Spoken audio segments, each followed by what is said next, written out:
संविधानचा विजय असो। आपला उद्देश काय आहे आणि काय आपल्या पक्षाच्या ज्या पाठीवर संविधान नावाचा आपण पक्ष दिला आहे, आंबेडकरी नाव घराण्याच्यामध्ये एक मोठं नाव समोर होतं आहे, तर आपल्या पक्षाच्या भूमिका काय असतील त्या स्पष्ट करा मोठ्या आवाजात। आपल्या पक्षाच्या भूमिका हेच असतील की जे आपले गरीब लोक आहेत आणि जे गावाखेड्या गेले, जे डॉक्टर बाबासाहेब आंबेडकरांना मानणारा वर्ग आहे, ते आज खूप पाठी चाललेलं आहे। आणि आपण जे संविधान पक्ष काढला RPI संविधान, त्याच्यामार्फत आम्ही त्यांच्यापर्यंत पोहोचणार आहेत। आणि येणाऱ्या काळामध्ये आमच्या लोकांच्या अपेक्षा आमच्या नेतावर्गांकडनं खूप आहेत, ते काय पूर्ण होत नाही आहेत। आणि ते पूर्ण करण्यासाठी हा RPI संविधान पक्ष पुढे येऊन त्यांचे जे मनातले विचार आहेत आणि त्यांना जे वाद्यांकडनं आंबेडकर या लोकांना जे आपल्याकडनं पाहिजे, नेता वर्गाकडनं पाहिजे, ते त्यांना भेटत नाही आहे। आणि आपला जो आवाज दाबला गेला आहे, जो विधानसभेमध्ये पोचत नाही आहे, ते आपण पोचवण्याचा प्रयत्न करणार आहे येणाऱ्या काळामध्ये। आपल्याच पक्षातले लोक इतरांसोबतही आहेत आणि अजूनही पक्षाचा विचार लोकांचा विचार होत नाही आहे। लोकांमध्ये कुठेतरी नाराजगी आहे। जेव्हा लोकांच्या दलितांच्या वरती अन्याय अत्याचार होतो तेव्हा हे नेते कुठे असतात असे सुद्धा दलित समाजातले लोक विचारतात। बघा, आमची जी काही लोक तुमच्या म्हणण्याप्रमाणे एकदम बरोबर आहेत।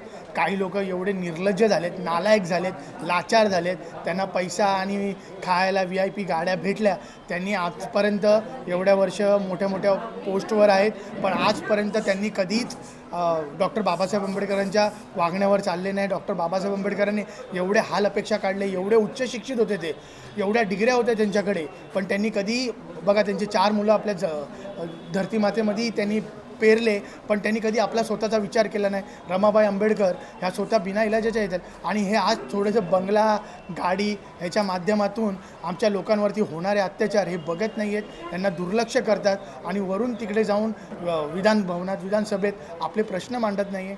ह्या सगळ्या काही गोष्टी आहेत आणि म्हणून ह्या लोकांचं काही बरोबर नाही। म्हणून आज आम्हाला काही म्हणजे आम्हाला या गोष्टी करायला नाही पाहिजे होत्या, त्या आम्हाला आज करावं लागतात की आज आम्हाला RPI संविधान हा एक अजून पक्ष काढावा लागतो। तर आपल्या पक्षामध्ये इतर जातीतली कोण लोक असणार आहेत आणि येणाऱ्या महानगरपालिकेमध्ये तयारी असेल?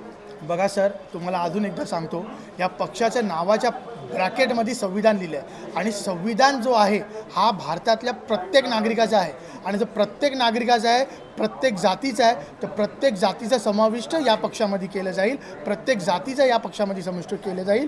आणि आमचं हे धोरण आहे की आमचे जी लोक आहेत जास्तीत जास्त जर निवडून आली तर तुमचे आणि आमचे सगळ्या जातीचे गोरगरिबांचे प्रश्न आम्ही सरकारसमोर ठेवू किंवा मांडू किंवा त्यांच्या ज्या काय मागण्या आहेत ते पूर्ण करायचा आम्ही प्रयत्न करू। पालिकेत किती शिलेदार उभे करायचे?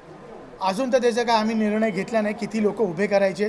आता जसा किती काळ उरतो आहे आमचा, हे आज पार्टीची घोषणा केलेली आहे, किती वेळ आम्हाला भेटतो आहे आणि आमच्याकडे किती चांगले कॅन्डिडेट येतात आणि जे करून ते जिंकू शकतात किंवा आमच्याकडे काही प्रस्ताव येतो आहे त्याप्रमाणे आम्ही आमच्या पालिकेमध्ये निर्णय ठेवू आणि आमच्या लोकांना जास्तीत जास्त प्राधान्य देण्याचा प्रयत्न करू।